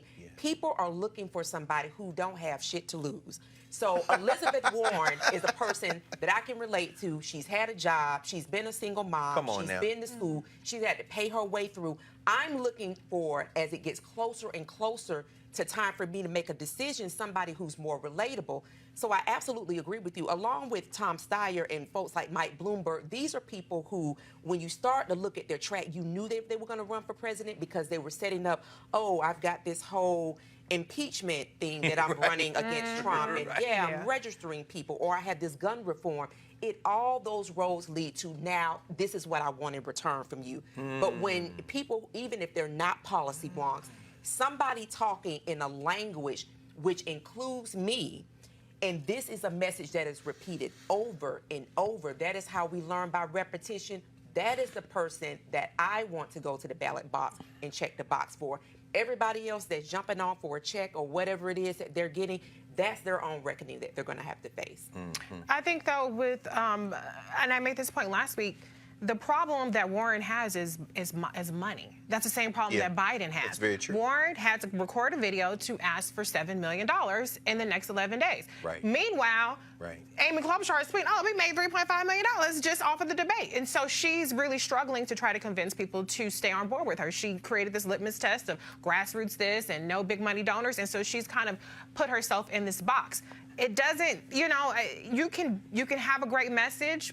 In my opinion, that was Kamala Harris. But if you don't have the money, you cannot compete. And that is, and to be clear, the reason why Tom Steyer is gaining, number one, he stole Kamala Harris's data, or his campaign did, in South Carolina specifically. And he's basically replicated everything that Kamala Harris said. He did a black woman panel with a bunch of black women. He probably paid to be there. And he's parroting her message. Her message, all this stuff about, oh, we're going to invest in HBCUs and all these things. These are the same exact things that Kamala Harris said, and that message is resonating, but unfortunately she didn't have the funds to put that message out there the way other people Here's why I will disagree with that. It's because of this. When you're on the stage with 6 or 7 people, you have to have moments. Oh, yeah. And the reality is this. First of all, let me be real clear. The moments that Senator Harris had in June and July didn't mean jack then. Why? Because people weren't voting for till 8 months later. Right. Yeah, there were two. What I'm saying is, if you take the fact that right now, voters, 25, 30%, 35% have made their minds up. Yeah. Oh, no So, question. again, No I'm going to use Klobuchar for what it is. The role that she played in the last debate was on a Friday.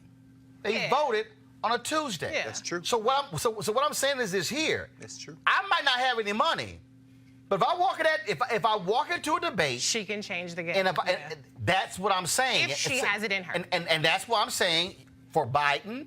He has to do that. They said that the last debate. No, well, I know what they said, but he still didn't do it. He still got to do it. Can he do it? So, no, I think he can. Really? Look, here's why. I go back to the debate in 2012 when Obama sucked against Romney. That's true. Obama didn't want to be there. It was his wedding anniversary. He didn't want to prep. He didn't give a damn.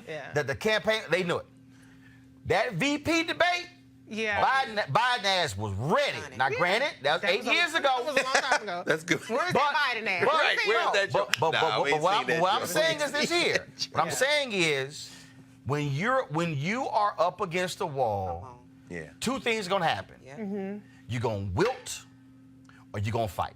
But she also put out like a memo to her supporters that had, oh, this is where all my people are weak at. These are where all my competitors were. Where was that energy on the debate stage? Well, you had that's an opportunity first of all, to do that. the memo for every campaign has that. Yeah, but every I'm campaign just saying, she That's what I'm doesn't keep saying. the same You have energy. to. That's my point. My point is you have to translate that. You have to show people. What Klobuchar did was, I am going to fight. Yes. I'm a contrast with you. Yes. I did this bill, this bill, this bill. It was her tone. It was energy. It was all of that. And also, it was consistent throughout. You cannot disappear in a debate. You can't. How are you factoring in, how's everybody factoring in the party in this. The reason I ask is because clearly Klobuchar was not competitive. She seized the moment, but she's being carried by mass commercial media. It seems to me that this split between the so-called progressives and the centrists, the party doesn't want Sanders. The party can tolerate Warren, but it seems to me that the clustering is really Sanders and Warren versus the rest of them. I don't know, but I'm saying here's a piece. The fundraising. I don't think it's party. I think first of all, what happens with media is whoever's the shiniest object, the latest thing. Yeah. That's why the whole deal with Clomentum, whatever the hell they call it, whatever. Not Clomentum. That was a phrase they came up with. It was a phrase they came up with at New Hampshire. Oh my God. But again, what it boils down to is, it boils down to performance. I'm gonna use the analogy. I'm gonna use the analogy of the NFL Combine. Okay.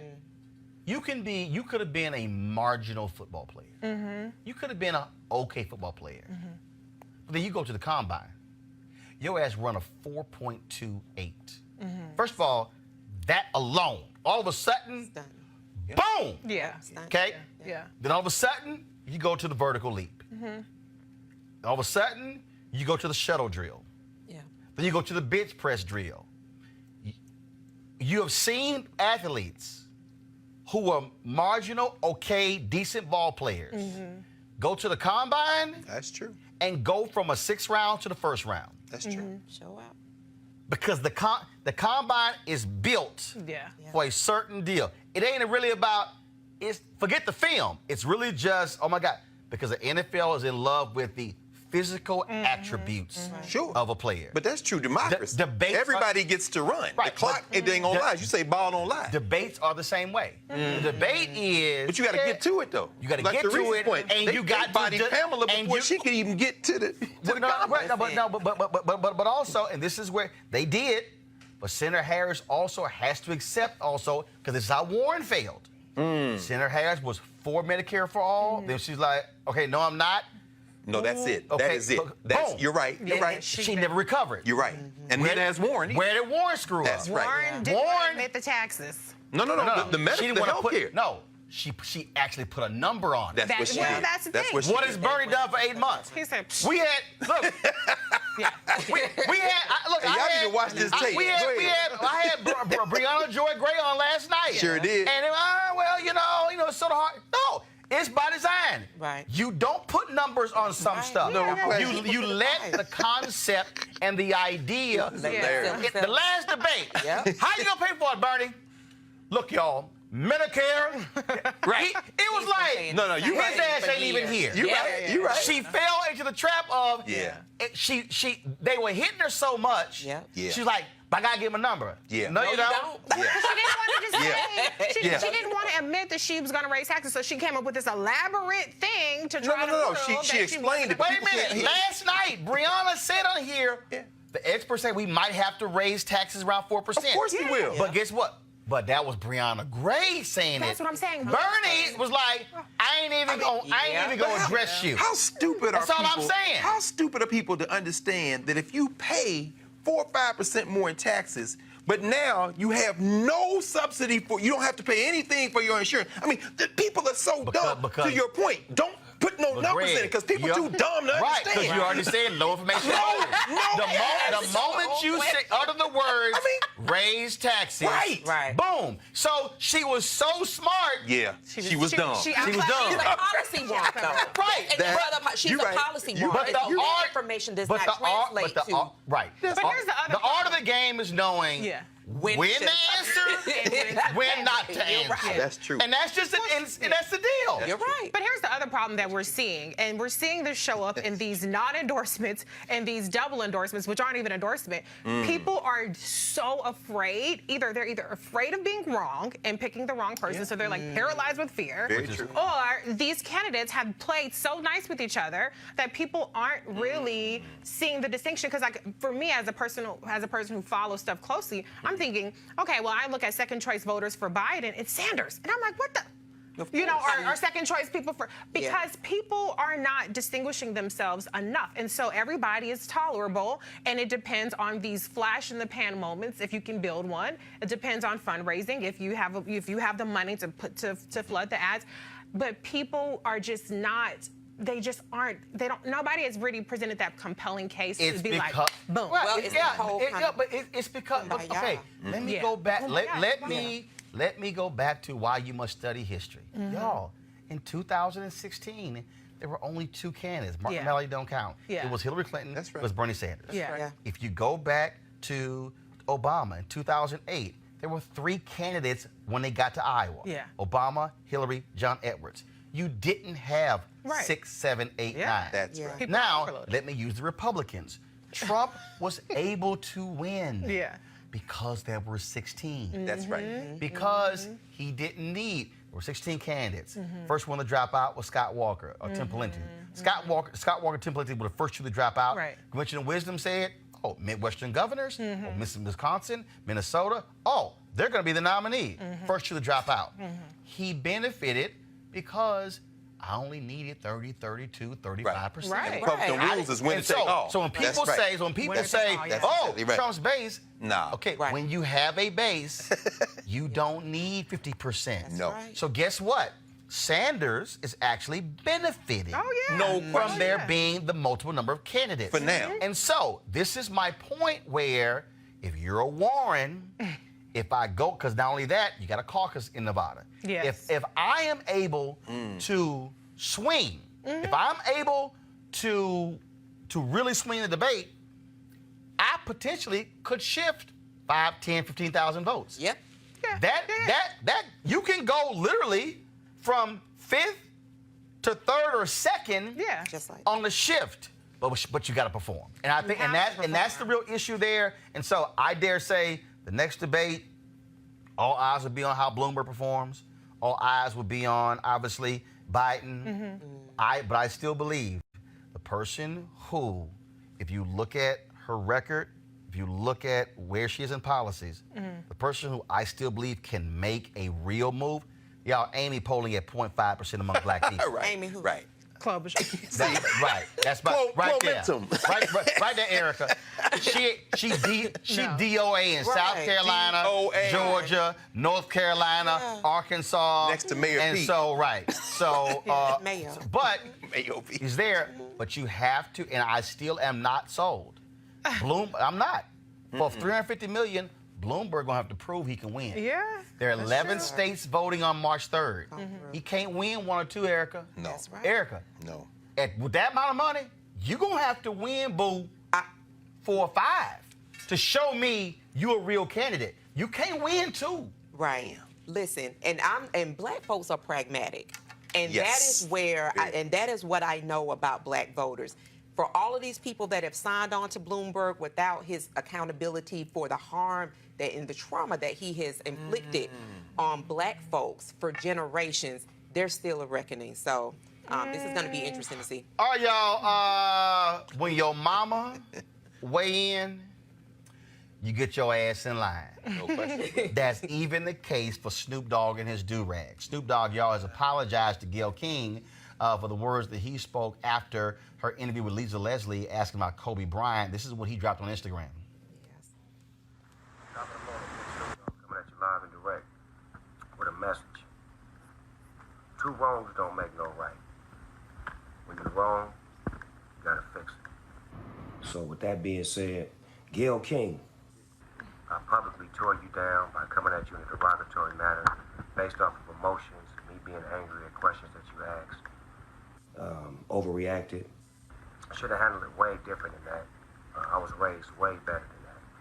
So I would like to apologize to you publicly for the language that I used and calling you out of your name and just being disrespectful.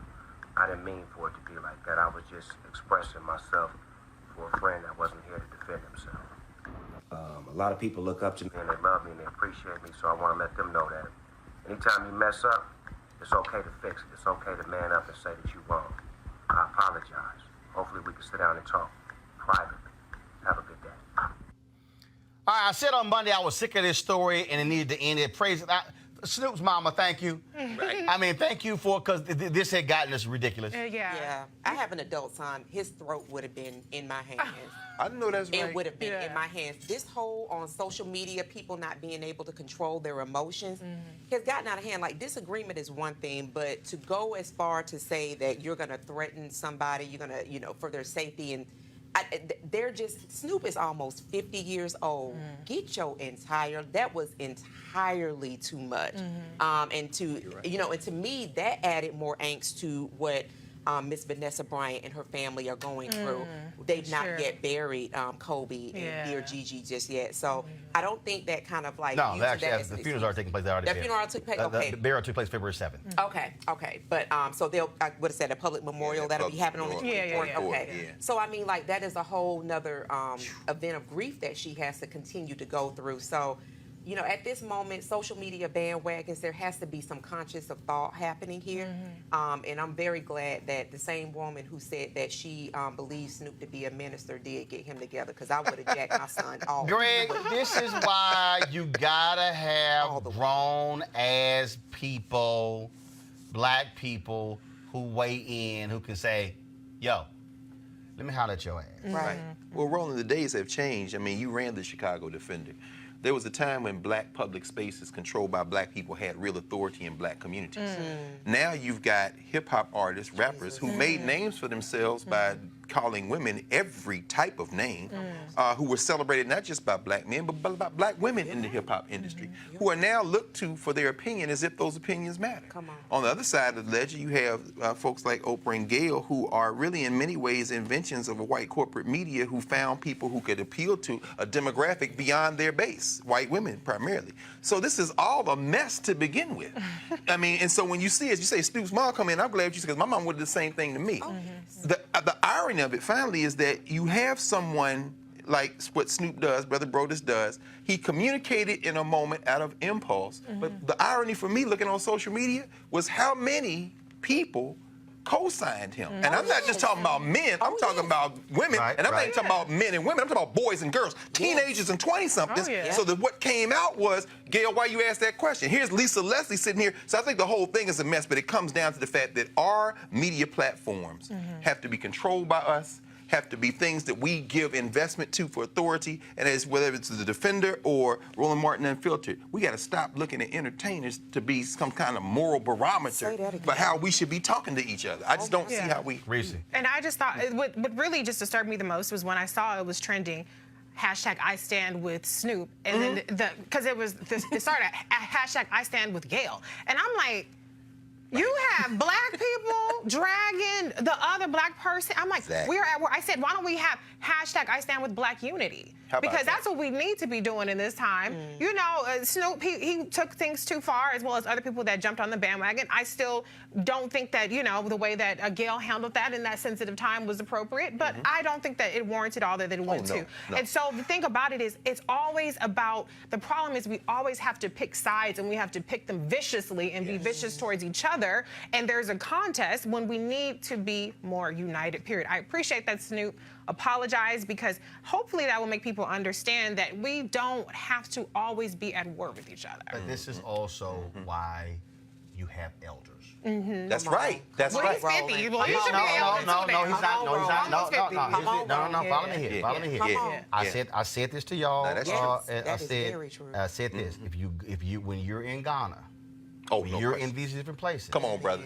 The king gets permission to speak from the elders. That's exactly right. He the king, but they're the elders. That's right. And part of the problem for a lot of us is, see, it don't matter he's 50, because even though you're 50, there's still somebody who's older than you. That's true. And so some of y'all call them godfathers or whatever. There's a reason why there are people who pick the phone up and say, let me holler at you. No question. The problem is, and let me be real clear, first of all, you got to have people who command that level of respect. But then you also got to have people who also have been trained that you do respect elders. There you go. That's right. And that's exactly how that happens. And so, you know, I've had some, and I remember when I posted a video when I was stepping in my kitchen, and I had some young alphas who came after me. I was like, okay, first of all, who the hell are you talking to? Number one. Right. I said, you don't tell me what the hell I can do. Come on. Stepping, because your ass just joined. No, and I made perfectly clear, which is why, again, you have these spaces. So when you go to AKA conventions and Delta got their Delta Deers, we got spaces set aside only 50+ year alphas can sit. It's like, no, that's how, so our community has always that's right. Yeah. fully embraced elders. Institutions. That's right. Institutions That's right. for that reason. That's so right. no matter what you do, you get a line, an elder says, let me holler at you. Yeah. Let me holler at you. Yeah. And we got to always remember why you got to have elders. Folks, real Absolutely. quick, Michael Fesser of Portland, Oregon said police officers unlawfully surveilled him and then falsely arrested him after he complained to his boss about racial discrimination. Wesleyan police began investigating Fesser in February 2017 after Fesser raised concerns to his boss, Eric Benson, owner of A&B Towing, that he was being racially discriminated against at work. Fesser said the discrimination included co-workers calling him racial slurs. After he raised his concerns, Benson contacted his friend, Wesleyan Police Chief Terry Temis, and persuaded to look into the allegations that Fesser had stolen from the company.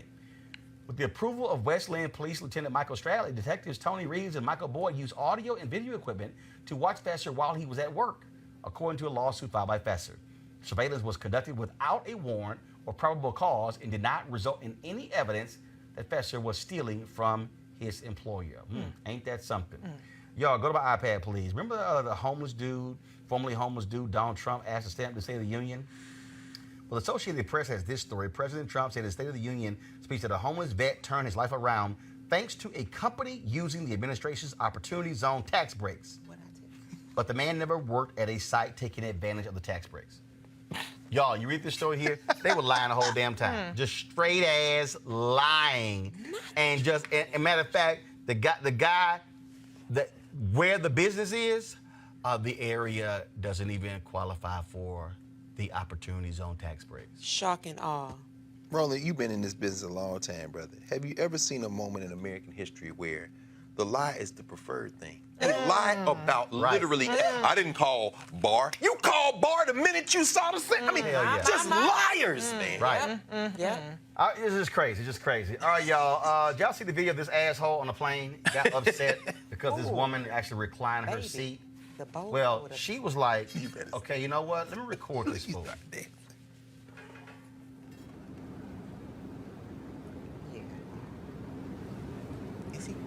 She should have got his face. This was on Roland's page on Twitter. He's punching the back of her seat. Why's he messing with her? Because her seat's before him. She ain't even on her way back. Turn the audio up. He's going to say something.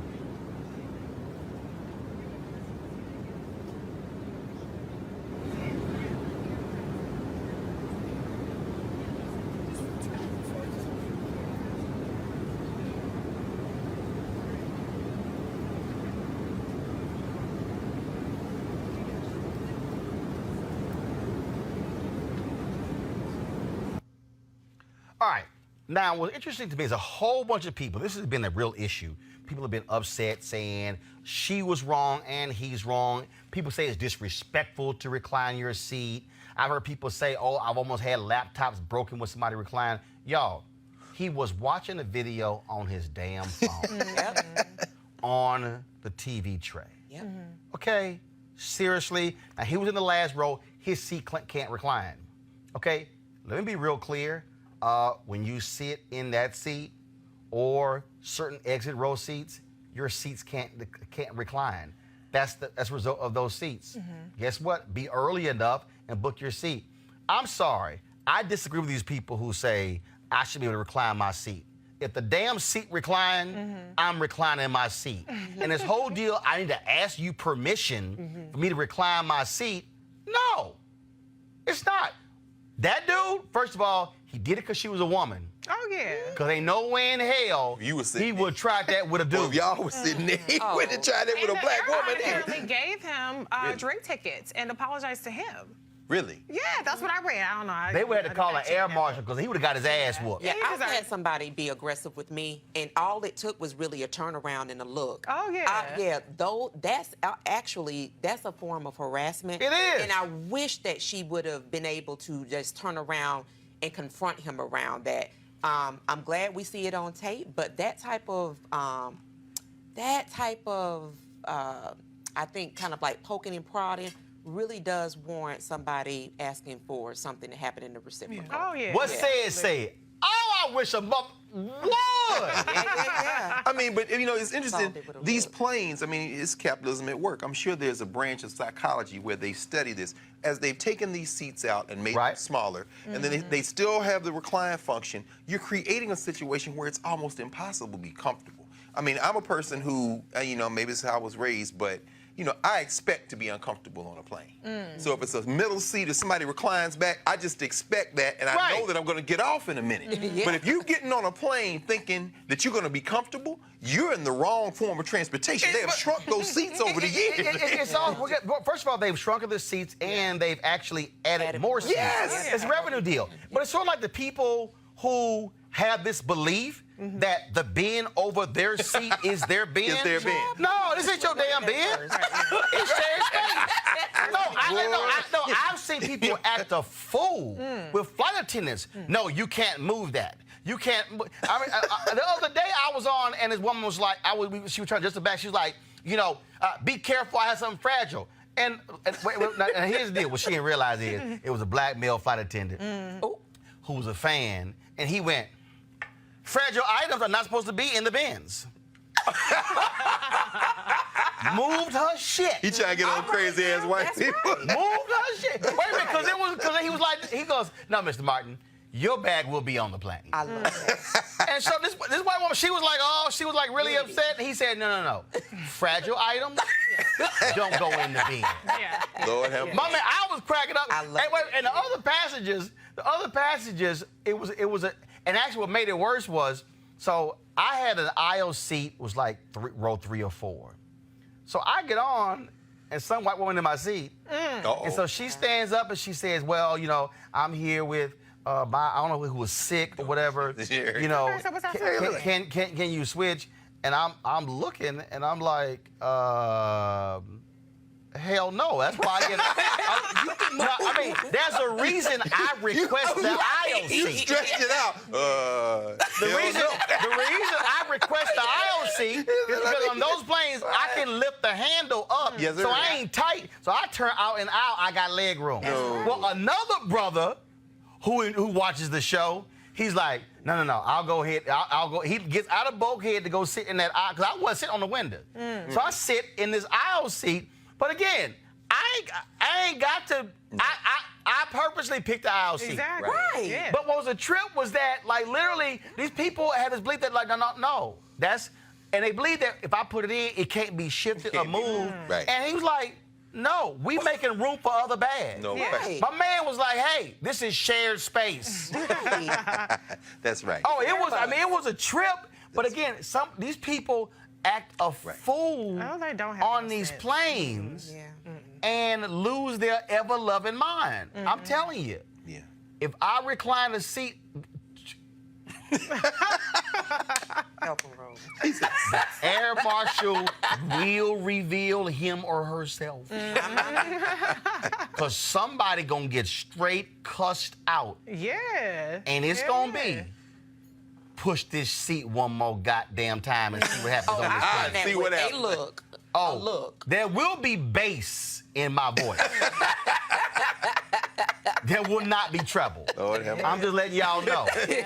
Okay? Help him, Roland. I'm just letting y'all know. I'm telling you. Hey, player, try that. Okay, that's all I'm saying. We're going to end the show with this here. Reverend William Barber, they, of course, had their Memorial Mondays anniversary. It took place in Raleigh, North Carolina over the weekend. Reverend posted this speech, and I said, you know what? I got to go ahead and do this here. So we're going to play this. But before we leave it out, tomorrow, I am going to be out. I'll be in Chicago for NBA All-Star Game.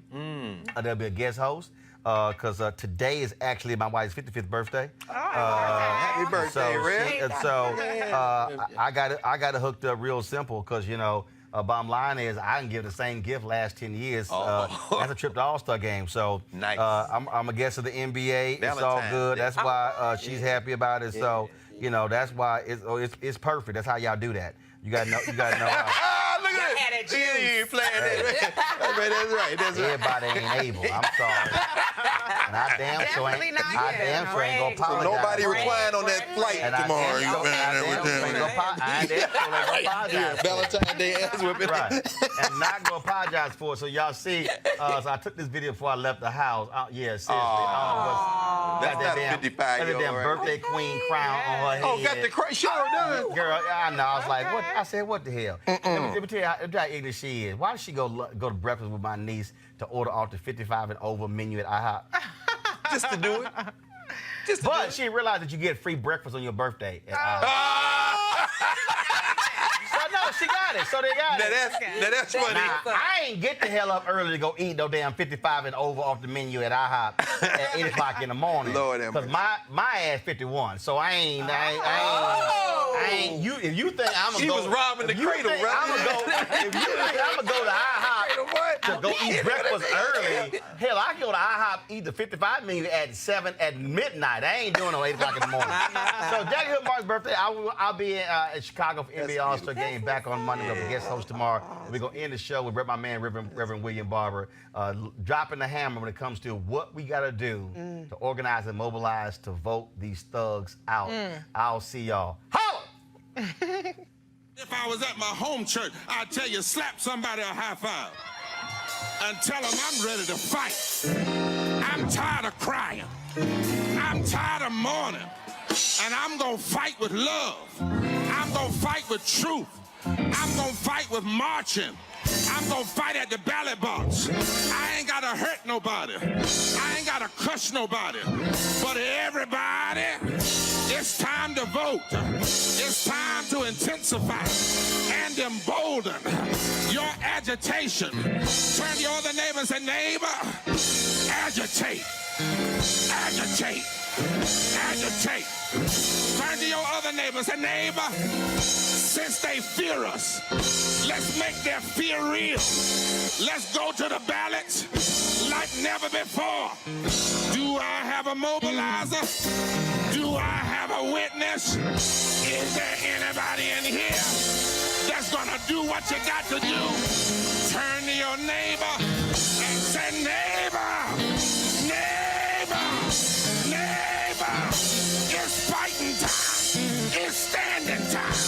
Yeah, yeah, yeah, yeah, yeah.